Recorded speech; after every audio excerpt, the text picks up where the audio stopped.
से अशेष अशेष ग्रुप को सर्वप्रथम धन्यवाद ज्ञापन करुँच। आज हूँ भारत वर्षर 73तम स्वाधीनता दिवस। आपने समस्ते जानते इंग्रेज माने आम भारत वर्ष को 200 वर्ष अधिक काल शासन कर से समय इंग्रेज मानकर जो निर्यातना जो लुंठन ये समस्त कार्यकलाप भारतवासी को अतिष्ठ करथिला। जोथि महात्मा गांधी, सुभाष चंद्र बोस, जवाहरलाल नेहरू, लाल बहादुर शास्त्री एमती अनेक बहु महापुरुष माने बहु देशप्रेमी माने स्वाधीनता संग्राम आह्वान देते।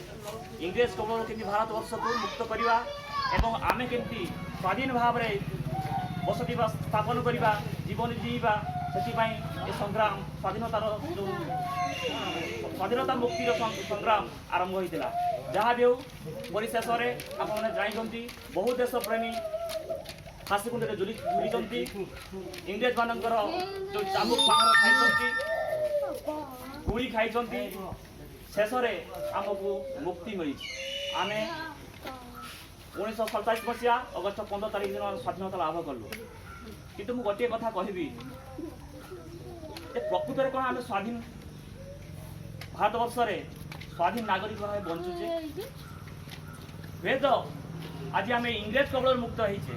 भारत वर्ष आज इंग्रेज कबल मुक्त होइछि किंतु प्रकृतर स्वाधीनता जो देशप्रेमी माने जो प्रकार स्वप्न देखुले से प्रकार स्वप्न आम पाखे पहुँची पारि ना। आम आज 73तम स्वाधीनता दिवस पालन करुचे।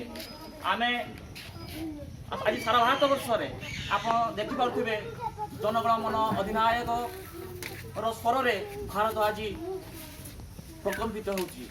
किंतु प्रकृतर स्वाधीनता प्रकृत जो स्वाधीनता संग्रामी माने जो महापुरुष माने स्वप्न देखुले से स्वप्न आज साकार होइनी। आप मैंने देखु आज आम पिला दादन खटिया जाऊँगी।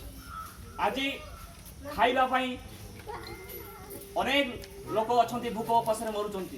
आज स्कूल रे शिक्षक ना, आज डाक्तर डाक्तर ना, आज भत्ताटे आम जो मौलिक अधिकार सब अच्छी से मौलिक अधिकार आमको लड़वा आमको माने हाथ पताई पड़ुची। आम चप्पल छिड़ी जाऊँगी भत्ता आमको 200 टका लांच दवाई पड़ुची। इंदिरा आवास आमको लांच दवाई पड़ुची। जो ऑफिस को जातु आपण फाइल आग को नापे लांचर ये अच्छी। तो ये कौन स्वाधीनता, ये कौन स्वाधीनता आम स्वप्न देखुले ना।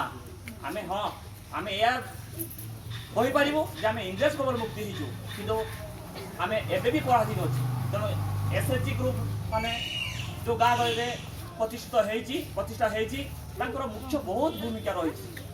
केवल जे टंका संचय करवा टंका उठे आनी आम माने किसी गोटे व्यवसाय करवा यहीटा नुह बहुत